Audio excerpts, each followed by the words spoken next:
Assalamualaikum and welcome to our video on Mongolia. So today we are going on a trip from Malaysia to Mongolia. Malaysia is located 4,743 kilometers away from Mongolia. A flight from Malaysia to Mongolia would take around 6 hours and 42 minutes. So let's put on our seatbelts as you're about to join us on an adventure to experience Mongolia.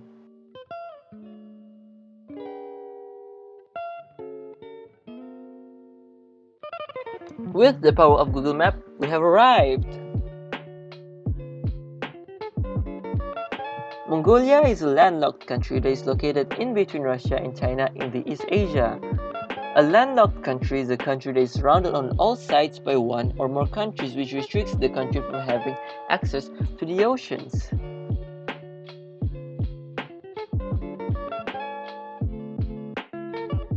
The capital city of Mongolia is Ulaanbaatar, which is located in the center of Mongolia.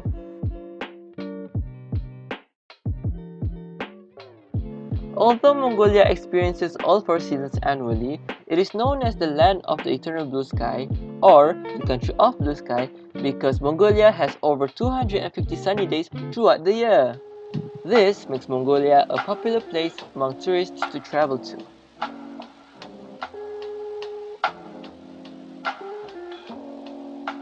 Alright, so before I'm going to present about races, I'm going to tell you first about what Mongolia consists of. Alright, so Mongolia consists of Inner Mongolia and Outer Mongolia. When we talk about it, why does Mongolia consist of inner and outer? Which one is inside and which one is outside? In the meantime, Mongolia right now is known as the Outer Mongolia. Meanwhile, the Inner Mongolia, which is an autonomous region of China. Autonomous region of China is a region or province that had been given their own legislative right, and they have their own local government. Alright, basically Mongolia have two majority races. That is Mongol, and Mongol is actually the indigenous people of Mongolia. That means I think they are the same like people who are currently living at Inner Mongolia. So when you look at them, they look like Chinese. Alright, different from Mongol, there are one more race at Mongolia, that is Kazakh. Kazakh is a Turkish ethnic group who inhabited living in Mongolia for a long time. They are basically Turkish, so that's why you can see that they didn't look like Asian at all. They didn't look like Chinese, but they look more like a European. So I think if we met Mongolian people, I think we can simply differentiate between Mongol people and also Kazakh people. So there are also other races. There are about only minority of them. Alright, continuing with ethnic groups there. Just like Malaysia, in Sabah and Sarawak, they also have many ethnic groups living there. This table was taken from Wikipedia, which shows, I'm sorry that the text was a little bit tiny, but I just need to take them. So there are around 29 ethnic groups in total, and as you can see, I don't know if you can see, but at the top one of the ethnic groups, it is Kalk, and Kalk ethnic group is Mongolic. So they consist about 90% of the whole Mongolian population, and Kalk is the dominant ethnic group in Mongolia. So as what I learned from my Mongolian friend, she said that the Kalk ethnic group also played an important role to the foundation of the Great Mongolia in the beginning of the 13th century. So I'm not really sure about what role they played, but yeah, that's what she told me about. That is all from me. Thank you. So I pass to my friend. Mongolia practices a semi-presidential representative democratic republic, which means the president and deputies in the National Assembly are elected by the people of Mongolia. The task of the president is to appoint the prime minister and to nominate the cabinet on the proposal of the prime minister. The current president of Mongolia is Khaltmaagin Batulga, whereas the current prime minister of Mongolia is Agin Kurelsu. Despite being ranked the 19th largest country in the world, Mongolia's total population is estimated to be around 3,300,000 people. This is 10 times less than the total population of Malaysia, which is 4.7 times smaller than Mongolia. Mongolia has a low density population due to factors such as low birth rate, migrations, and much more. Did you know? The Mongolian Empire was the largest empire in the world, which conquered land as large as Africa. That was the power of the leadership of Genghis Khan. Who is Genghis Khan, you might ask? Genghis Khan, born during the 12th century, was the founder and first great Khan and emperor to the Mongolian Empire. He was also honored as Yuan Emperor, which shows us how powerful he was. To prove to you on how great and successful Genghis Khan was, I will share to you some of his accomplishments that he did during his lifetime. The first accomplishment of Genghis Khan that I would like to highlight is, during his ruling, Genghis Khan established freedom of religion. Secondly, Genghis Khan banned torture. Thirdly, Genghis Khan established universal law. There are much more, but it would take forever to highlight all of them. Another cool fact about Genghis Khan is that he asked to be buried without any marking and signs after his death. Therefore, the soldiers who were in charge of the burial were ordered to kill any unwitting witnesses who crossed the soldier's path to conceal the actual location of Genghis Khan's grave. Genghis Khan's tomb's location still remains a mystery until now. Now, after listening briefly to the history of the Mongolian Empire, you must be wondering, how do Mongolians communicate with one another? That will be answered in our next section of this video, the language of Mongolia. Let's move on to Mongolian Cyrillic alphabet. Mongolian Cyrillic is the most recent of the many writing systems that have been used for Mongolia. It is Cyrillic alphabet and uses the same character as the Russian alphabet, except for two additional characters, which are O, and U. So these are the example of Cyrillic alphabet. No need to wait any longer. Let's get started. A, B, B, G, D, Y, Yo, J, Z, I, harus I, K, ish, in, O, P, ir, is, T, O, U, P, H, T, Ç, iş, işçe, zohi tindik, hatogi tindik, I, Yo, Ya. Wait. No need to worry. I'm going to share with you guys my favorite Cyrillic alphabet song because this song is the most popular song of Inner Mongolia, transcript to Latin, Cyrillic alphabet, and lyrics in traditional Mongolian script are included for reference.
Hey guys! Alright, right now we are going to learn how to pronounce family members in Mongolian language. Uvu is for grandfather and Imi is for grandmother. Auf is for father and Ich is for mother. We have Hu, that is son, and also Ohin for daughter. Ah means older brother and Ek means older sister. Younger brother is called Erekte Du and younger sister is called Emekte Du. Ach Hu is for grandson and Ach Ohin is called for granddaughter. Call Afka Ah for uncle and Afka Ek for auntie. Then for nephew and niece, both are Uyel. With that we have Hadem All for father-in-law and Hadem Ich for mother-in-law. Son-in-law is called Hurgen while daughter-in-law is called Ber. Last but not least, brother-in-law is called Hurgen Ah while sister-in-law is called Ber Uk. Next, we are going to learn the basic phrases commonly used in their daily life. Sano, Sano, Өглөөний мэнд, өглөөний мэнд, өдрийн мэнд, өдрийн мэнд, оройн мэнд, оройн мэнд, сайхан амраарай, сайхан амраарай, тийм, тийм, үгүй, үгүй, за, за, баярлалаа, баярлалаа, зүгээр, зүгээр, уучлаарай, уучлаарай, сайн байна уу, сайн байна уу, сайн, сайн, баяртай, баяртай, дараа уулзъя, дараа уулзъя. Hi, Assalamualaikum and greetings everyone. So I'm Zaki Abadi Mempute from group Hanguk Saram. Today I'm going to present to you about sports and festivals in Mongolia. So I hope you enjoy my video. Without further ado, let's go! So first of all, we need to know how to pronounce sports and festivals using Mongolian language. So sports is spelled like that in Mongolian language and is also pronounced as sport, while festivals is pronounced as nadam and is spelled like that in Mongolian language. I'm going to introduce to you the most anticipated and the most famous festival celebrated by Mongolians, which is called nadam. I found it funny that they call it nadam because nadam means festival, so they choose to call their festival.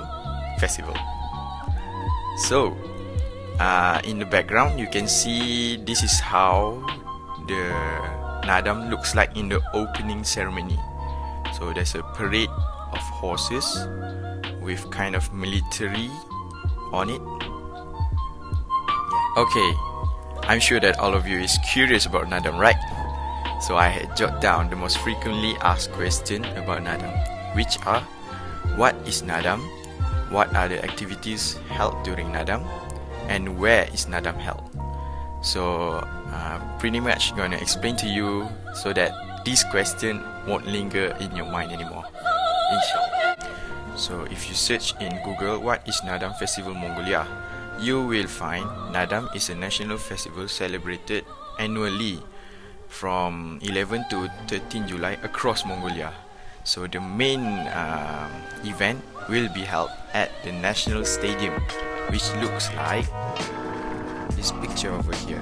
You can see there's so many people watching the Nadam festival being held at the center of the stadium. And also, the activities held during Nadam are horse racing, archery, and finally Mongolian wrestling. Mongolian wrestling is also their national sport. Now I'm going to show you a day in the life of a Mongolian wrestler. Please enjoy the video. The video is entitled Boh, and it is presented by Ken Herman and Glenn Fletcher. Enjoy the video. Одоо монголчууд бол бүр хүү төрсөөр л хөөний бүх болоосаа гэж хүсэн ирээ шүү дээ.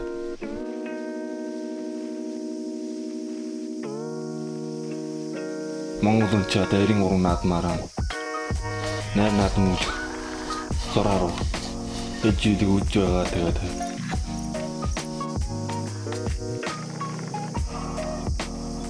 одоо бүх өрдөх чинь дайнд орсон. Тэгээ адилхан шүү дээ. Дайн дээр чи одоо чамаас өндөр богон чир одоо чи адваач гэсэн дайсантай таард мэдэн чи тэгэд туулж арах хэрэгтэй.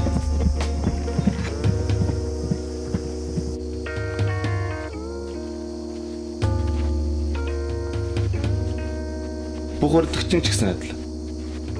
За одоо дээш нь давшил гэж бодсон шүү дээ.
Би бас өөрийн биенийг сарай бэлтгэлтэй байсан бол бас сайн шиг барилдаг болов одоо бас илүү ч гэж болов.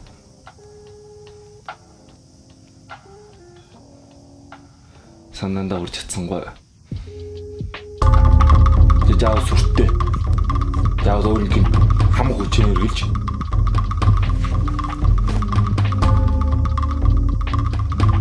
Би энэ бүхийг хаяа л гэж бод.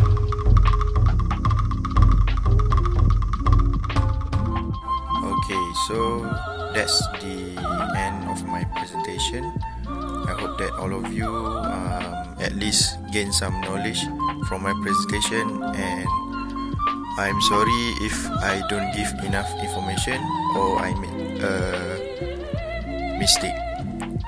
Thank you for listening and see you again. Bye. Mongolia is a very beautiful country that can serve us with spectacular scenery that can blow away our mind. And the culture and tradition itself is untouchable by modernization. For this part, I will introduce you guys a few places which must be visited if you are planning to go to Mongolia. By the way, this list is just my personal opinion, so if there is any suggestion, you can comment down in the comment section below.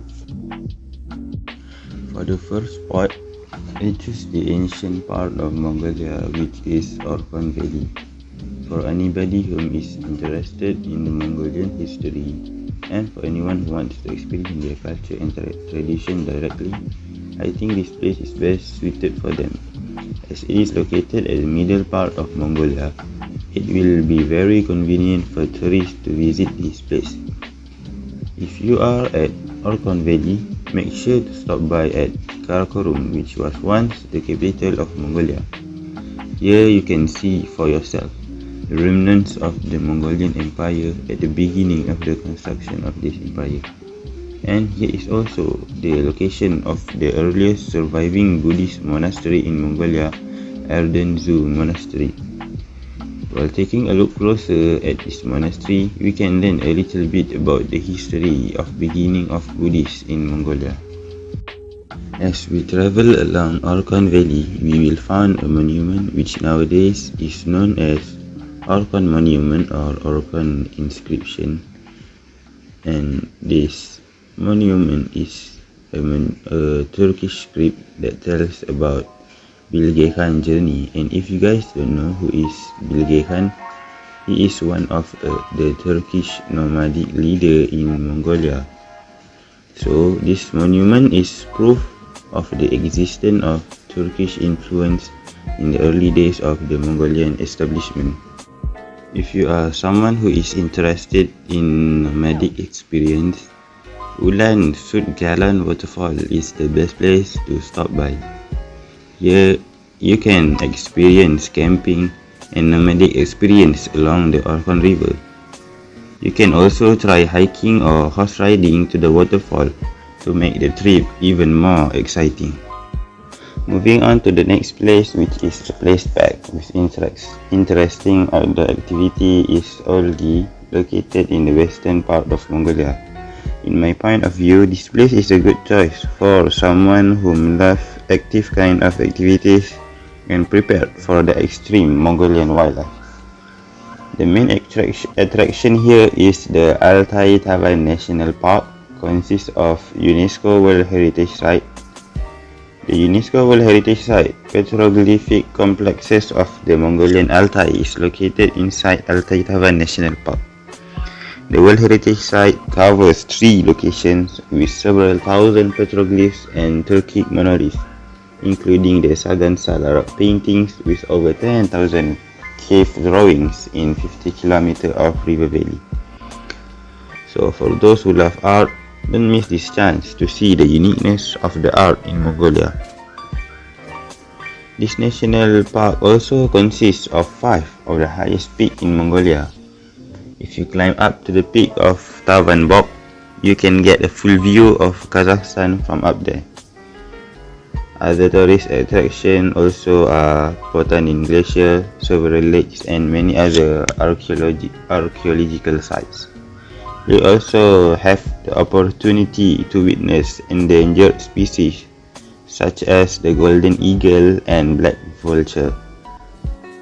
If you just think Mongolia as a country which is full of nature and wildlife, think again, because this last place that I choose will change your mind about Mongolia, because the last place that I choose is currently the capital city of Mongolia, which is Ulaanbaatar. And fun fact is that more than half of the Mongolian population is focused on this place, which is currently modernizing by time. The first place you must visit in Ulaanbaatar is located at the east side of Ulaanbaatar, which is the Genghis Khan complex. A part of this complex is the Genghis Khan equestrian statue, a statue regarding the first leader of Mongolia. The attached museum in this complex also has exhibitions relating to the Bronze Age and Xiongnu archaeological cultures in Mongolia, and a second exhibition on the Great Khan period in the 13th and 14th centuries. If you are traveling downwards, you may stop by Zaishan Hill, where the Zaishan Memorial is located. Located on a hill in the southern part of the city, the painting on the mural show friendship between Soviet and Mongolia, defeat of Japanese against Soviet, victory over Nazi, and peacetime achievement, which is the first Mongol to space. And for those who make the climb to the top of the hill, they are rewarded with the view of Ulaanbaatar from top of the valley. Before returning home, don't forget to stop by Galeria Ulaanbaatar for souvenirs, because the souvenir store is special for gathering more than 4,000 types of products that feature Mongolian costume, tradition, and specialties. Biggest branch of Gobi brand stores and top 5 cashmere producer is also located here. For those who want to try out their taste, the food court consists of world chain restaurants from all over the world.